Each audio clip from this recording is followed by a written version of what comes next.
Steve Carell interpreta a Steve Eisman, buena elección de Steves, en La Gran Apuesta, The Big Short, originalmente, mucho mejor título, pero demasiado inteligente, al parecer, para el público español. Las escenas en las que se va dando cuenta Steve, poco a poco, de la gran mentira sosteniendo cientos de miles de millones de activos, son de lo mejor que he visto en cine.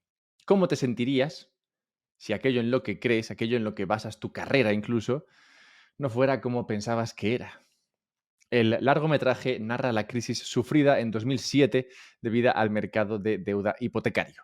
La hipoteca, tras años de estabilidad, había logrado convertirse en un pilar tan sólido que sostenía miles de millones de instrumentos financieros. Una pequeña grieta en esta columna acabó derrumbando las economías de Estados Unidos y prácticamente todo Occidente. Al comienzo de la película sale escrita una frase: no es lo que no sabes lo que te pone en un aprieto, es lo que sabes con certeza y no es así. Teniendo en cuenta que soy muy fan de esta peli, no tardé ni un segundo en escuchar la última entrevista que le han hecho a Steve Eisman, publicada en el podcast de Odd Lots. En ella, Steve habla de un cambio de paradigma que espera que se produzca en los próximos años. Este cambio afectaría a las empresas que lo han hecho mejor en bolsa. De acuerdo con Steve, no veremos a las tecnológicas de alto crecimiento en la cúspide de las tablas de rendimientos en el futuro, pues su momento ha pasado. Y nunca se ha repetido un paradigma en el mundo de la inversión. Sí, es cierto que han empezado fuerte el 2023, pero eso es porque a la gente le cuesta salir del marco anterior y explorar lo que será el modelo futuro. A pesar de que Steve es muy consciente de este error común en la mente del inversor, no es capaz de aplicárselo él mismo. En la misma entrevista es preguntado por Bitcoin y su respuesta invita a pensar que no le ve valor alguno a este activo. Para él no es algo útil porque ya hay un buen dinero. Pretender cambiarlo es una tontería. Y a ver, no le falta razón. La experiencia nos dice que la gente es muy fan del dinero actual, el dinero fiat como el dólar o el euro. Tan fan que, a pesar de ser conscientes de que tiene una importante pega como es la inflación, encuentran que la mejor solución a dicho problema es hacer más de lo mismo. Si pasar una hora en el frío nos enferma, lo mejor será pasar 3 o 4 horas.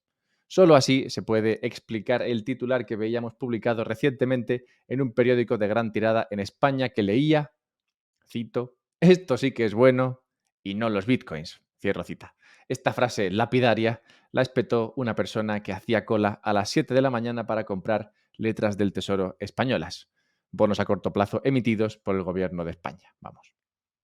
Otra de las personas esperando para poder darle dinero al gobierno para recibir a cambio un interés de en torno al 3%, explicaba que, cito, las últimas letras del Tesoro las compré en pesetas, cierro cita, dando a entender que la oportunidad hoy es una que no se ha dado en décadas.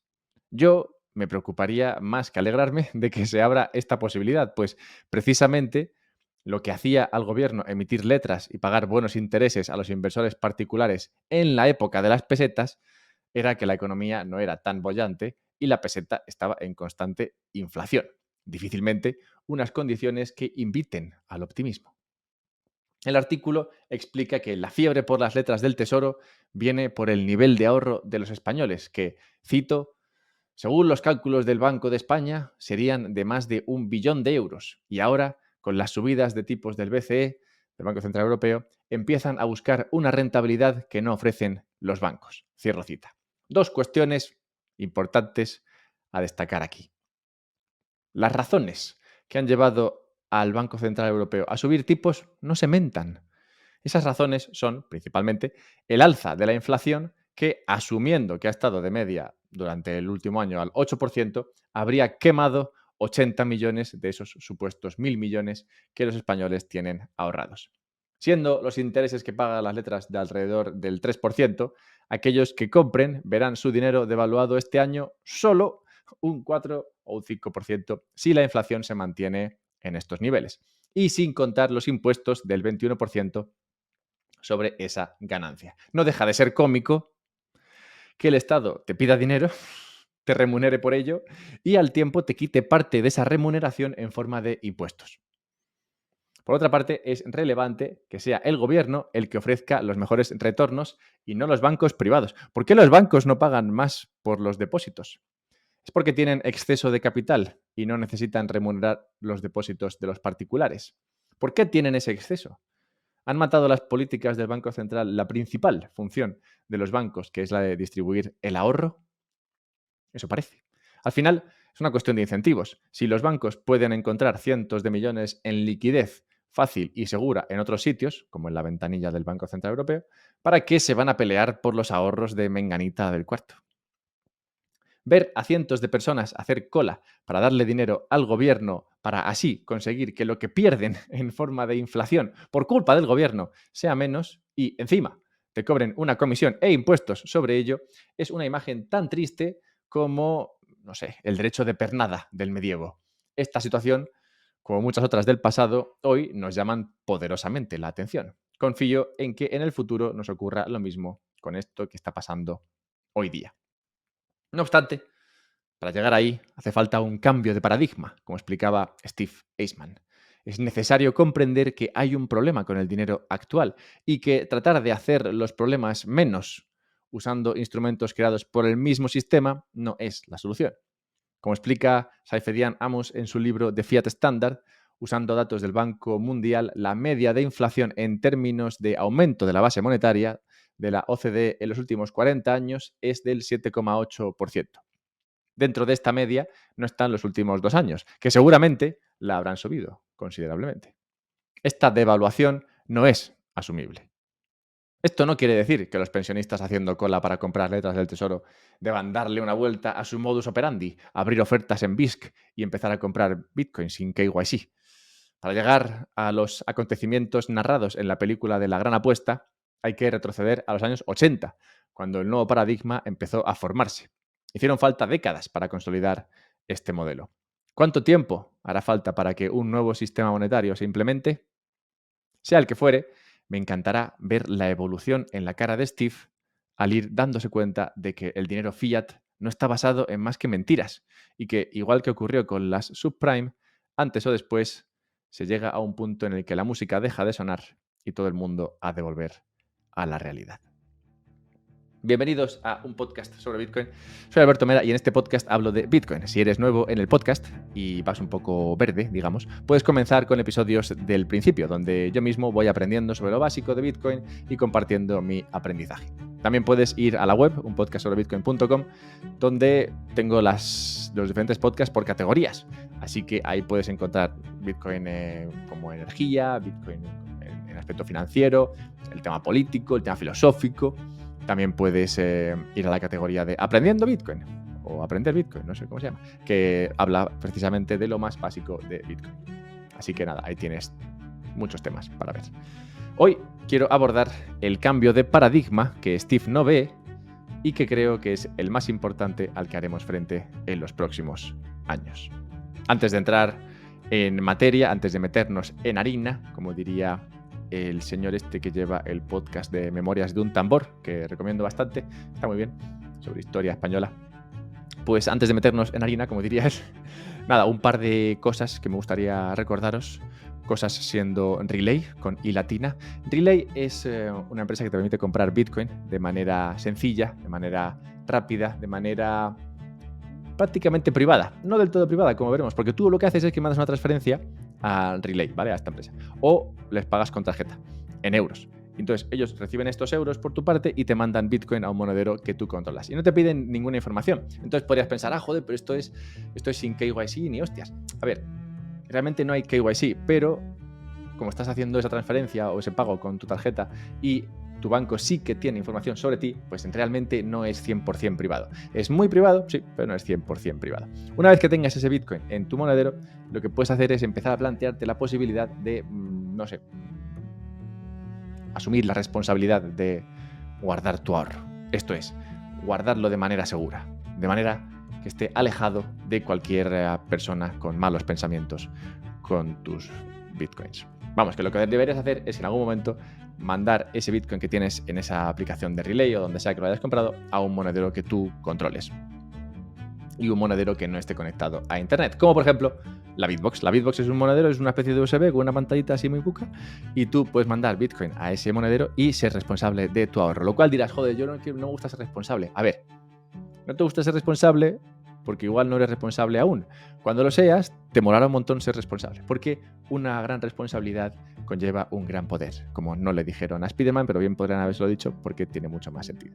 Total, que la Bitbox la puedes conseguir con el enlace que está en la descripción y además tiene un descuento, gracias a que, bueno, pues son muy majos y patrocinan, total. Así que tienes descuento ahí, pues si quieres comprar una Bitbox o cualquier otra cosa relacionada con la seguridad de tus claves privadas y de tu Bitcoin. También encontrarás un descuento para comprar Bitcoin con Relay, de nuevo en la descripción del podcast, donde encontrarás pues otras cosas típicas de descripciones de podcast. ¿Vamos al lío? Vamos al lío.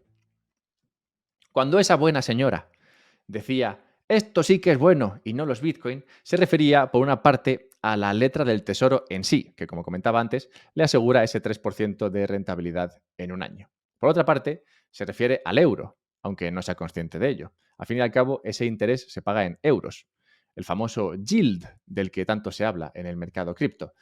Las shitcoins suelen ofrecer también un interés en la forma de más tokens como los que se depositaron. Estos tokens los imprime el proyecto mismo para pagar a los depositantes. Teóricamente, esto es distinto de lo que ocurre en un préstamo. Sí, en un préstamo das dinero y te devuelven ese dinero y más. Pero se entiende que el dinero prestado se dedicó a una actividad productiva que permitió recuperar el préstamo, y al menos los intereses. Este no es el caso con el dinero prestado al gobierno. El Estado usará ese dinero para hacer frente al coste de su operación, que no es productivo, y lo devolverá con dinero obtenido en otros préstamos sobre los que paga menos de lo que debería gracias al Banco Central Europeo. Así, no diría que el euro sea como la peor de las shitcoins, pero tampoco está lejos. Entonces, tiene razón la señora con esto del esto sí que es bueno y no los Bitcoin. Esta mujer está expuesta, al comprar estas letras del Tesoro, al riesgo España, que es bajo por su pertenencia a la Unión Europea. Riesgo Unión Europea, por esto mismo. Y riesgo euro, por invertir en esta divisa. ¿Se le está pagando bien por asumir estos riesgos? ¿Es un 3% a un año un buen trato? Bueno, España está técnicamente quebrada, como vimos hace poco en otro podcast. La Unión Europea está en mucho mejor posición, claro, si bien su motor, Alemania, no está para tirar cohetes. ¿Caerá el euro? En la medida en que esta divisa es el 30% del comercio internacional, tampoco se atisba su desaparición en el corto plazo. Sumando todo, diría que ese 3% no es tan malo, si lo pones en un contexto, claro. ¿Un 3% es mejor que tener el dinero en el banco al 0,5%? Claramente sí. El banco hoy en día tiene mucho más riesgo que el Estado. ¿Es mejor ese 3% que invertir en bolsa? En términos de retorno, lo dudo, pero en términos de seguridad, es claramente mejor la letra del tesoro. ¿Es más bueno que Bitcoin? Amigo. ¿Qué se puede esperar de Bitcoin? Si Bitcoin desplaza a todas las shitcoins, a las obvias como Ethereum y compañía, y a las menos obvias como el euro o el dólar, y lo hace en un corto periodo de tiempo, el retorno compensaría el riesgo. Claramente. Pero, ¿cómo de probable es esto?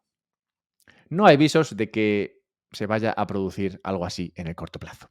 Como bitcoineros, estamos acostumbrados a escuchar que Bitcoin va a morir.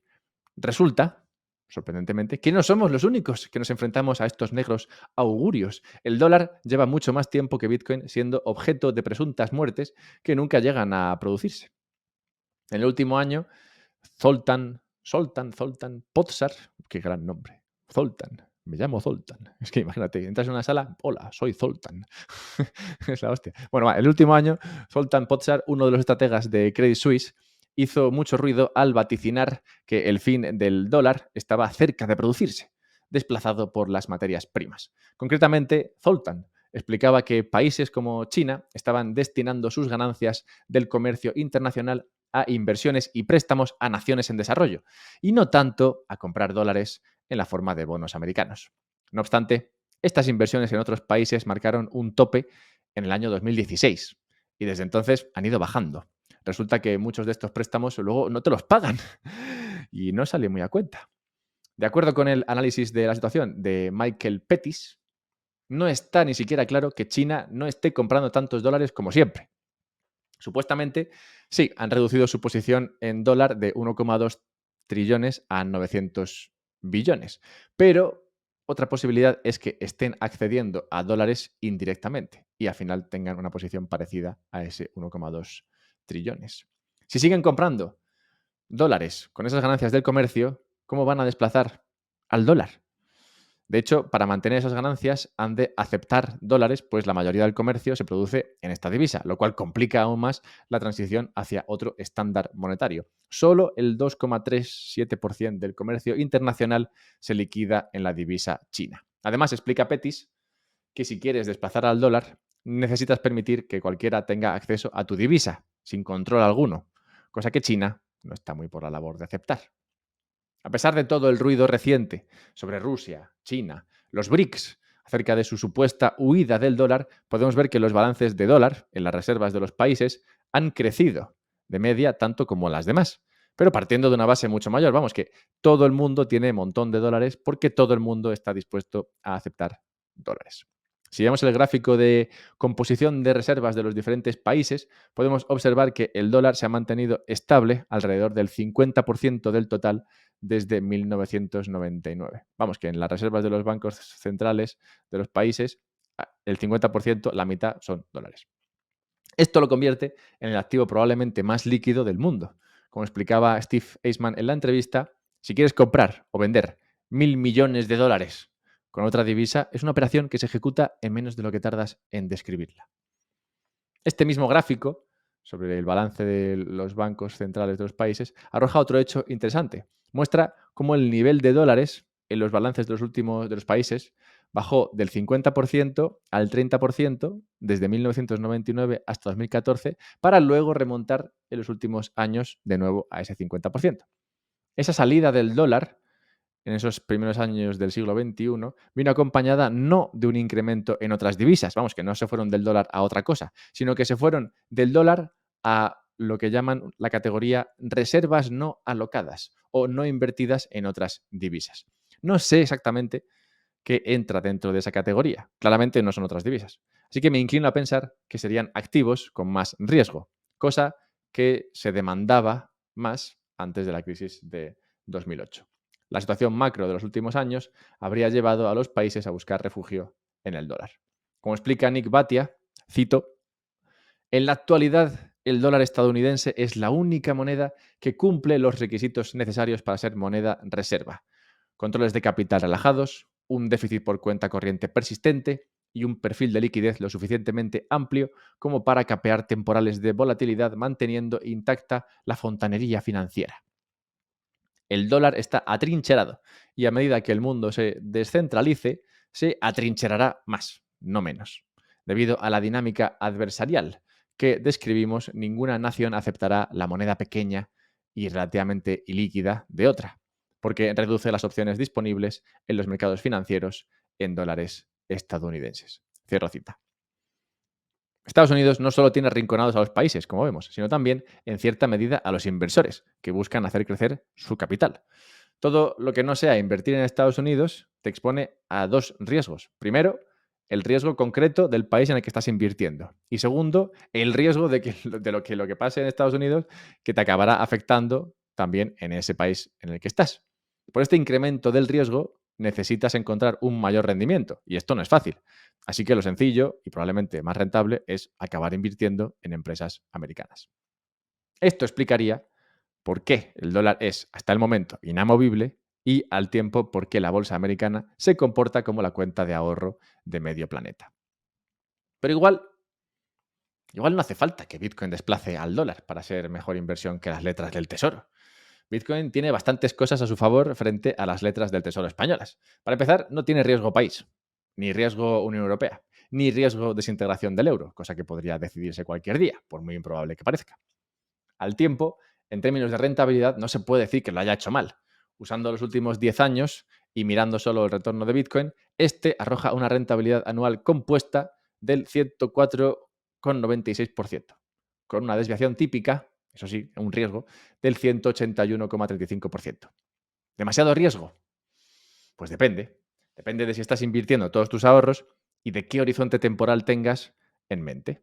Si acaso La mujer en la fila del Banco de España podría haber gritado algo así como: esto sí que es relativamente seguro, y no los bitcoins. La apuesta de Bitcoin es probablemente la más grande que nos encontremos en nuestra generación. Es apostar a que el mundo construido sobre la fortaleza del dólar acabará cayendo y en su lugar se impondrá una materia prima neutral, aceptada por todos y controlada por ninguno. En 2007, solo unos pocos veían la posibilidad de que el mercado hipotecario cayera, y no había números suficientes ni argumentos bastantes para convencer de ello a los que no lo veían. Las casas siempre suben, gritaban las señoras en la cola de los bancos, hasta que dejaron de hacerlo. El dólar hoy se acepta en todos sitios. Será así siempre. Independientemente de lo que ocurra, recordad que si los bitcoineros tenemos razón, en todo o en parte, muchas personas sufrirán las consecuencias de la nueva realidad. En la película hay una escena en la que Brad Pitt amonesta a sus socios cuando estos empiezan a dar saltos de alegría tras ponerse muy cortos del mercado hipotecario. Ver algo antes que el resto y lucrarse con ello es el día a día en todo mercado, pero está feo alegrarse de algo que tendrá consecuencias muy negativas para muchos. Figúrate, figúrate que a mí ya me entristece la alegría de esta mujer que se ve a salvo comprando letras del tesoro. No me quiero imaginar cómo me sentiré si los bitcoineros estamos en lo cierto. Lo iremos viendo. No dudes compartirme tus pensamientos en Twitter, @alberto_mera. También puedes ayudarme a que saque adelante este contenido a través de Patreon, patreon.com/un podcast sobre Bitcoin. Puedes escuchar este podcast en Fountain y mandarme unos chats si te hace ilusión. Puedes ver Twitches, hago directos en Twitch, donde toco varios temas. El otro día hice uno sobre San Valentín, muy gracioso. Y Bitcoin, claro. Y recuerda que si quieres comprar Bitcoin, yo recomiendo hacerlo a través de Relay. Y no solamente lo recomiendo, sino que además tengo ahí un buen enlace con un buen descuento. Y lo mismo ocurre con Bitbox, el hardware que puedes usar para guardar tu Bitcoin de manera segura. Míralos, échales un ojo, que es un poquito lo mismo. Ayúdame de esta manera a sacar adelante este contenido. Yo desde aquí te lo agradezco infinitamente, que eso es gratis. Venga, nos vemos pronto.